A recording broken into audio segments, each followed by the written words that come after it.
So this is how not given is decided guys. End तक video देखना, इस तरह के मैं आपको 11 टिप्स दूंगा। अगर वो 11 के 11 आपको पता होंगे ना, तो मुझे लगता है कि येस नो नॉट गिवन तो आपके बंद हो जाएंगे गलत होने।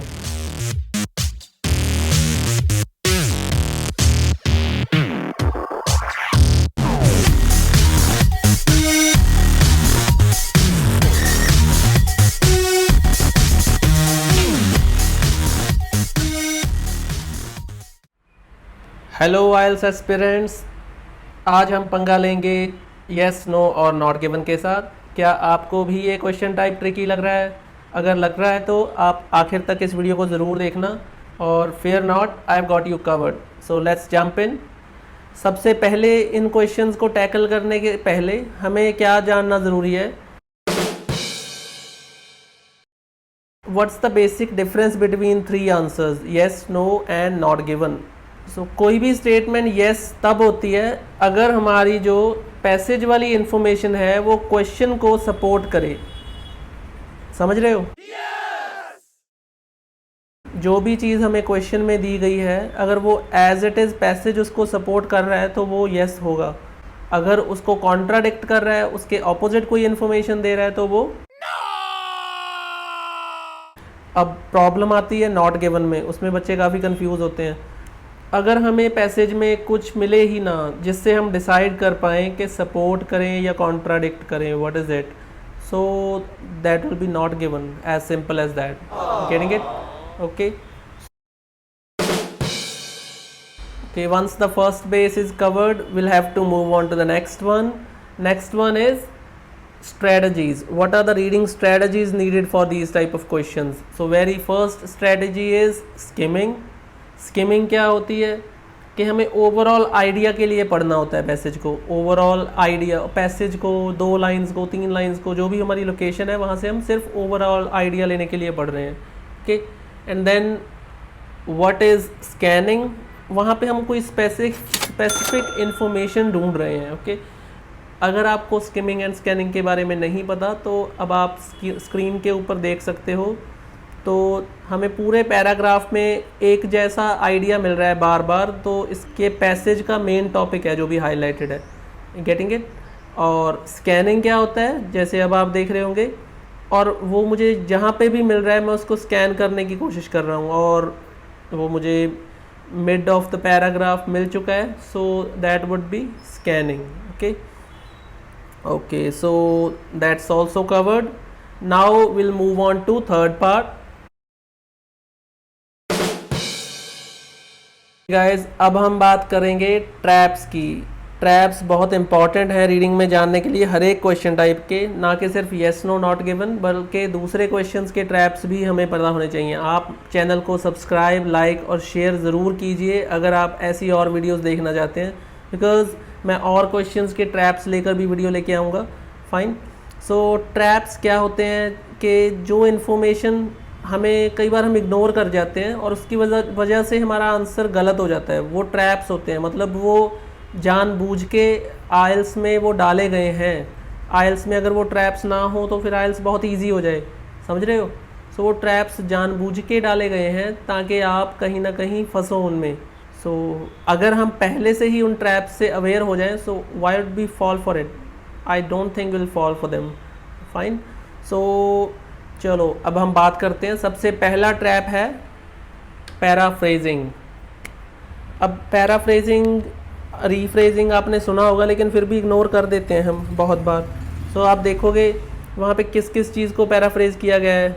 आर्ग्यू को, कंटेंड, क्लाइमेट चेंज को, global warming, and then is not a major problem. Not a major, इस सारे वर्ड के लिए एक वर्ड लिखा है ट्रिवियल, जिसका मतलब क्या होता है?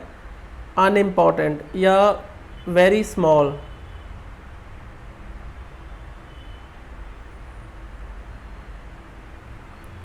सही है। सो अगर हम अब देखें तो एक जैसा ही तो मीनिंग बन रहा है दोनों स्टेटमेंट्स का। हमने पहले क्या कहा था कि यस कब होगा? अगर क्वेश्चन वाली स्टेटमेंट को ही पैसेज वाली स्टेटमेंट सपोर्ट करे। सो हम क्वेश्चन वाली स्टेटमेंट ध्यान से पढ़ेंगे। Doctor Henry argues that climate change is not a major concern. Doctor Henry argue कर रहे हैं कि क्लाइमेट चेंज कोई बड़ा मसला नहीं है, कोई is not a major concern. अब डॉक्टर हेनरी कंटेंड कर रहे हैं कि global warming is a very small problem, ये कोई बहुत बड़ी प्रॉब्लम नहीं है, वो तो सेम ही तो चीज़ है। तभी तो हमारा आंसर क्या आ रहा है, यस। सो ये एक कॉमन ट्रैप है जिसमें वो क्या कर रहे हैं, वर्ड्स को रिप्लेस कर रहे हैं। Okay, second is partial information. Partial information का मतलब क्या होता है, पार्शियल मतलब अधूरी। सो इसमें भी बच्चे कंफ्यूज हो जाते हैं। अब कैसा है, ICB report shows that in 2020 the population increased by 10%। ICB ने एक रिपोर्ट दी है कि 1920 में पॉपुलेशन इंक्रीज कितना था, 10% का इंक्रीज था, है ना। अब येस होने के लिए क्या चाहिए, इसी को सपोर्ट करना चाहिए कि पॉपुलेशन इंक्रीज 10% था। नो होने के लिए या कम था या ज़्यादा था। अगर बताया ही ना हो कि पॉपुलेशन इंक्रीज कितना था तो नॉट गिवन, समझ रहे हो। सो अकॉर्डिंग टू ICB, सो वही चीज़ है ये, रीफ्रेज द पॉपुलेशन ग्रू। अब इंक्रीज के लिए यही है। अब from 10 million to 11 million extra, showing an incline of 10%। Incline क्या होता है, ये भी बढ़ोतरी होती है। सो 10% का इंक्लाइन दिखाया हुआ है, ये सेम इन्फॉर्मेशन है। How ever a private body rejected that claim. एक कोई प्राइवेट ऑर्गेनाइजेशन है, उन्होंने इस क्लेम को क्या किया है, रिजेक्ट किया है। लेकिन क्या हमें ये पढ़ना चाहिए था, क्या हमें ये पढ़ना चाहिए, मुझे नहीं लगता कि हमें ये पढ़ना चाहिए, क्योंकि हमें देखना है कि हमारी स्टेटमेंट को इन्फॉर्मेशन सपोर्ट कर रही है या नहीं। सो हमारी स्टेटमेंट तो सिर्फ इतनी ही थी कि ICB रिपोर्ट ने 1920 में बताया है कि पॉपुलेशन 10% बढ़ी थी। सो ICB ने बताया है पॉपुलेशन बढ़ी थी 10% से। सो इतना ही तो मेरा आंसर है। इसी वजह से मेरा आंसर क्या आना चाहिए, यस। सो नेगेटिव वर्डिंग होंगे। नेगेटिव वर्ड का मतलब क्या होता है कि नो, नॉट, अन, इम, ऐसे कुछ वर्ड्स, डिस, अगर कुछ भी ऐसा यूज़ होगा तो इनसे भी क्या हो सकता है, मेरा आंसर चेंज हो सकता है, ये भी ट्रैप हो सकता है। अब जैसे एग्जाम्पल देख लेते हैं। The study found no evidence of adverse effects. Study ने कोई एविडेंस नहीं पाया एडवर्स इफ़ेक्ट्स का। एडवर्स क्या होते हैं, बुरे प्रभाव। So bad impacts. हालांकि इसको रीफ्रेज नहीं किया गया है, सो एज इट इज़ ही है वो, एविडेंस को भी वैसे ही लिखा है। हमें चेंज सिर्फ क्या किया, negative word. The study did not find any evidence, found no evidence, did not find any evidence. Again same information, yes, so that is why it is yes, because that aligns with the question। aligns with the question मतलब agree कर रहा है भैया वो इसके साथ। अगर वो अग्री कर रहा है तो मेरा आंसर yes होगा, समझ रहे हो। Next is extra information. अब हमने पहले पार्शियल इन्फॉर्मेशन किया था, अब वैसे ही एक्स्ट्रा इन्फॉर्मेशन। कई बार बहुत ज़्यादा इन्फॉर्मेशन हो जाती है, फिर भी नहीं समझ आ रहा हमें। So the article discusses the benefits of exercise. जो आर्टिकल है वो डिस्कस कर रहा है benefits of exercise. The article while mainly discussing the benefits of a balance diet, यहाँ से चेंज हो गया थोड़ा, मुझे एक्सरसाइज के चाहिए थे लेकिन बैलेंस डाइट के डिस्कस कर रहा है ये। ब्रीफली मेंशंस एक्सरसाइज, ये ज़्यादा तो मेनली तो डिस्कस कर रहा है benefits of a balance diet. Briefly, briefly मतलब इन शॉर्ट, कुछ शॉर्ट एक आधा चैप्टर किसके ऊपर होगा, एक्सरसाइज के ऊपर। लेकिन क्या इससे मुझे ये पता चल रहा है कि इसने बेनिफिट्स बताए होंगे एक्सरसाइज के या नहीं बताए होंगे। मुझे तो ये पता चला है कि एक्सरसाइज के बारे में कुछ लिखा गया है, कुछ एक्सरसाइज के बारे में कुछ इन्फॉर्मेशन है, लेकिन वो पॉजिटिव है नेगेटिव है, हाउ कैन आई टेल। अब जब मुझे नहीं पता चल रहा, जब मैं नहीं डिसाइड कर पा रहा कि सपोर्ट करूं या कॉन्ट्राडिक्ट करूं, so I am going to go with not given. So this is how not given is decided guys. End तक वीडियो देखना, इस तरह के मैं आपको 11 टिप्स दूंगा। अगर वो 11 के 11 आपको पता होंगे ना, सो मुझे लगता है कि येस नो नॉट गिवन तो आपके बंद हो जाएंगे गलत होने। ओके गाइज, सो मेरा अगला ट्रैप है ओपिनियन वर्सेस फैक्ट। ये एक हायर लेवल ट्रैप है, इसमें 7+ वाले फंसने के ज़्यादा चांसेस हैं, लेकिन यहाँ पे आप खुश मत हो जाना, कहीं 5-6 वाले खुश हो जाएं कि ये तो 7 के लिए है, लेकिन अगर 7 वाले फंस सकते हैं तो 5-6 वाले आप तो गए भैया, है ना। सो आप भी ध्यान से सुनो, आपके लिए भी हो सकता है ये। The article states that the sun is the hottest celestial body in the solar system. Article क्या बता रहा है कि जो सन है वो हॉटेस्ट सेलेस्टियल बॉडी है, सबसे गर्म सेलेस्टियल बॉडी होती है जो स्पेस में कोई भी बॉडीज़ हैं, स्पेस में कुछ भी है जो, सो स्पेस में कोई भी जो बॉडी है वो सबसे, सोलर सिस्टम में उसमें से सबसे गर्म सन है। The article states that the sun is the hottest celestial body in the solar system.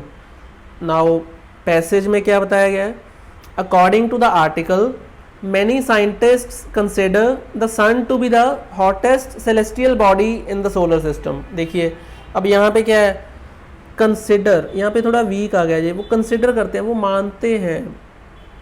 मानते हैं मतलब कि शायद पक्का नहीं है, ये फैक्ट नहीं है, not a fact. So consider जैसा वर्ड किसके लिए यूज़ होगा, इट्स नॉट अ फैक्ट। मगर यहाँ पे स्टेट्स मतलब वो बता रहा था, यहाँ पे वो क्या बता रहा था, इट्स अ फैक्ट, है ना। सो कंसिडर ज़्यादातर किसके लिए यूज़ हो रहा है, ओपिनियन के लिए।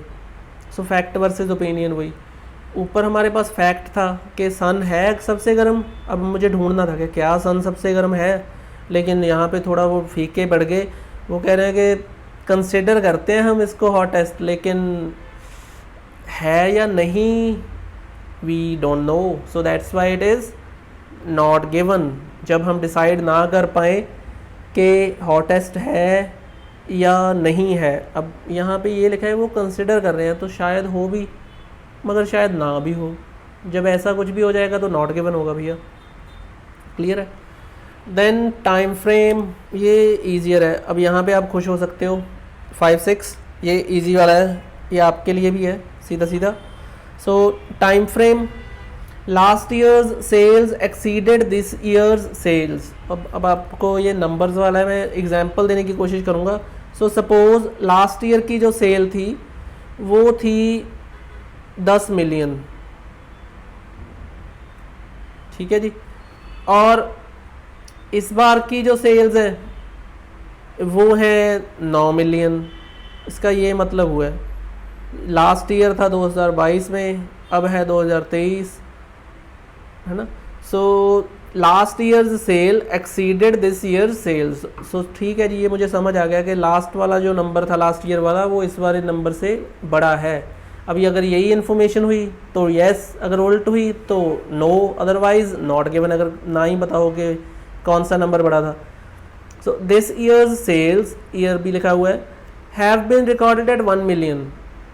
ये 1 मिलियन रिकॉर्ड की गई हैं इस साल की, अब मेरे पास जो 1 million, which are 3% more than the previous year।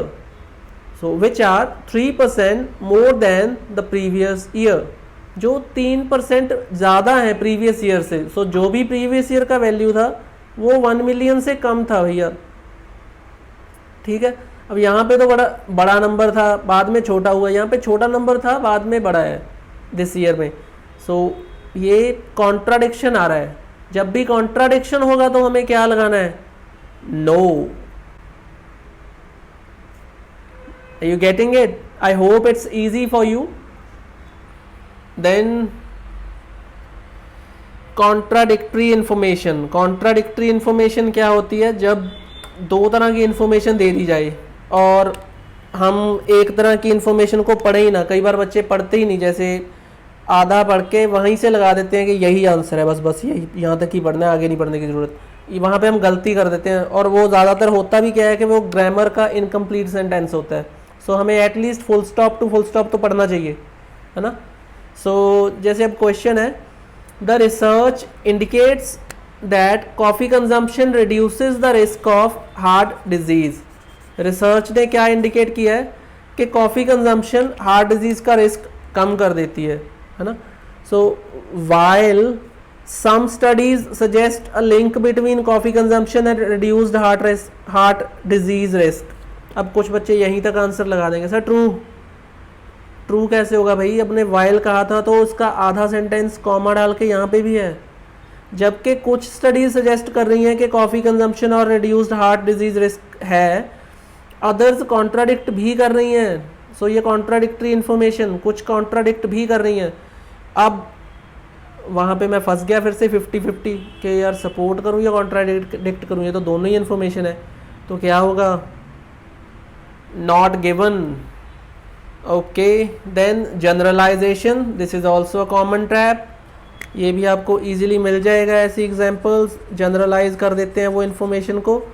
अब जनरलाइज कैसे करते हैं, जैसे ऑल मैमल्स हैव फर, ऐसे कुछ वर्ड्स यूज़ करके फ्रीक्वेंसी वाले, all mammals have fur, all mammals have fur, सबका फर होता है, तो mammals are a diverse group of animals and while many have fur some like dolphins and whales do not.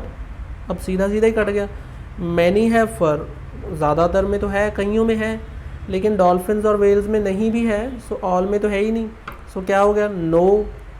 यहाँ पे तो था ऑल मतलब जितने भी होंगे, जैसे मैं 10 बिंदियाँ लगा देता हूँ, 4 3 7 10 हो गई। सो इनका क्वेश्चन का मतलब है सबके पास फर है, लेकिन वो कह रहे हैं कि मैनी है फर, 8 में फर है, लेकिन 2 ऐसे हैं जिनमें नहीं है, जैसे डॉल्फिन्स एंड वेल्स। सो 10 के 10 तो मैच ही नहीं हो रहे, यहाँ पे तो 10 था नंबर, यहाँ पर 8 रह गया, विच इज़ नॉट इक्वल। अगर ये इक्वल नहीं है, कॉन्ट्राडिक्ट कर रहा है, तो it is no my friends, it's no. Okay कि guys, another one is assumptions, ये भी एक बहुत ही प्यारा ट्रैप है जिसमें बच्चे बार बार फंस रहे हैं, जितना मर्जी उनको बता लो लेकिन फिर से उसी ट्रैप में फंसेंगे। 2-4 वर्ड्स पढ़ेंगे और स्टोरी खुद ही बनाएंगे, बाकी ये नहीं देखेंगे कि पैसेज में क्या लिखा है, ये कहेंगे कि सर ऐसा ही होगा, फिर लिखा हुआ कुछ है ना, ऐसा लिखा हुआ होगा और लिखा है में बहुत डिफरेंस है, उतने में ही आंसर चेंज हो जाता है। ठीक है जी। सो अब हम देखेंगे क्वेश्चन क्या है। The report mentions the new CEO's plans for the company. Report क्या मेंशन कर रही है कि नया जो CEO आया है, चीफ एग्जीक्यूटिव ऑफिसर, कंपनी का मैनेजर कह लो सिंपल भाषा में, वो क्या प्लान्स बना रहा है कंपनी के लिए, ये बताया है। सो CEO क्या प्लान कर रहा है, ठीक है। और the report discusses the financial performance of the company under the new CEO। अब उन्होंने कहा फाइनेंशियल परफॉर्मेंस डिस्कस कर रहे हैं उनकी, लेकिन प्लान बना रहा है, देखना था मुझे तो। अब अगर फाइनेंशियल परफॉर्मेंस कर रहा है तो प्लान भी तो बना ही रहा होगा यार, और कंपनी कैसे चलाएगा ना। अब मैं ये क्या कर रहा हूँ, ये अजम्पशंस कर रहा हूँ मैं, मुझे चाहिए नहीं ऐसा कि ऐसा कर रहा होगा, ऐसा कर रहा होगा। अगर नहीं लिखा तो नहीं लिखा, so it is not given, don't be confused. सही है।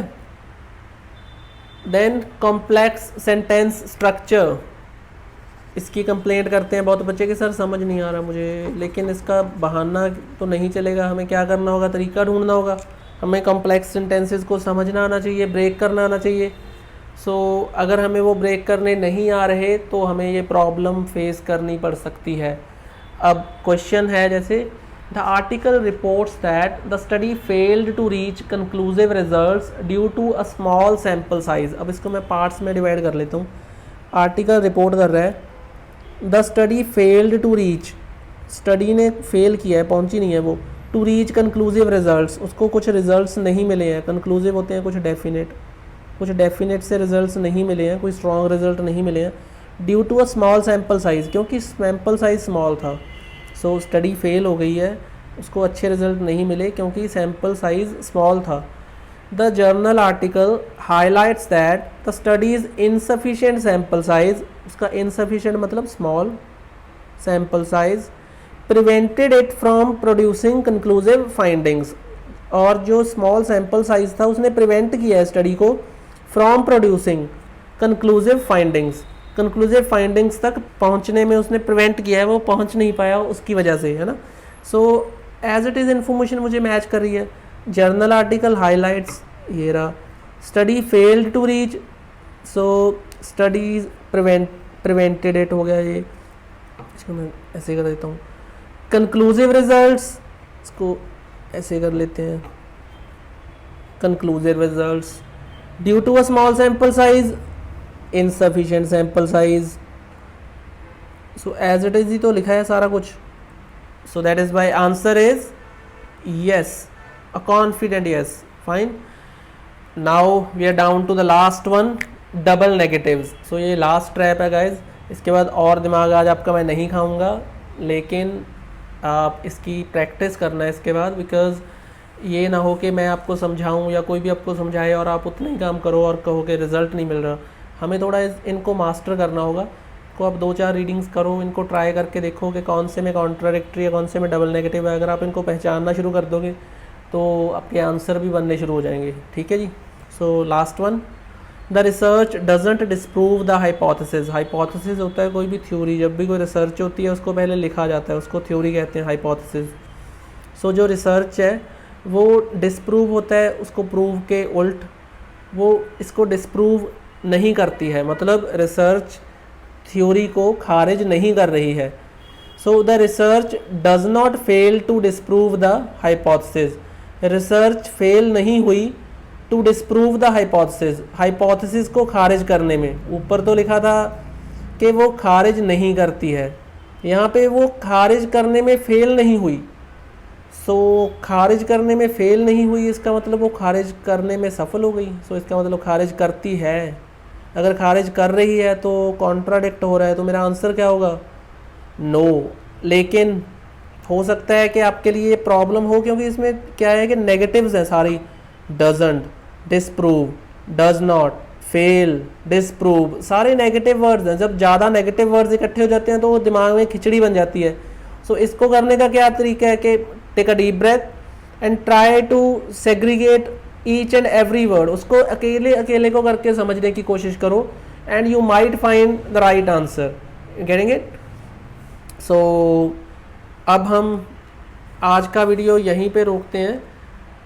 ठीक है जी। सो हमने आज डिस्कस क्या किया है? Common traps. Common traps discuss करने ज़रूरी क्यों थे?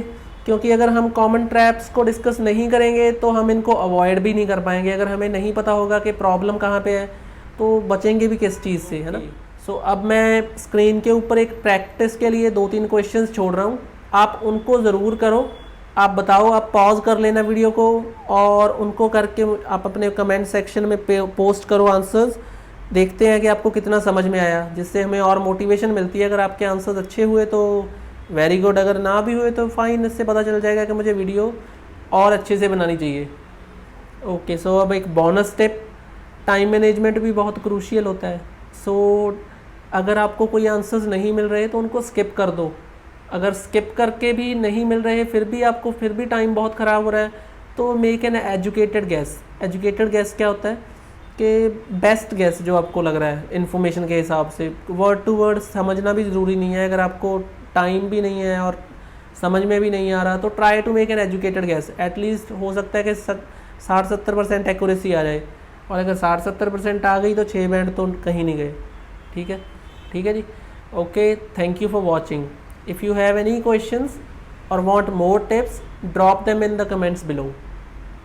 Okay guys, if you found this video helpful, don't forget to subscribe, like and share it with your fellow IELTS test takers, and stay tuned for more IELTS tips and strategies, and good luck with your preparation.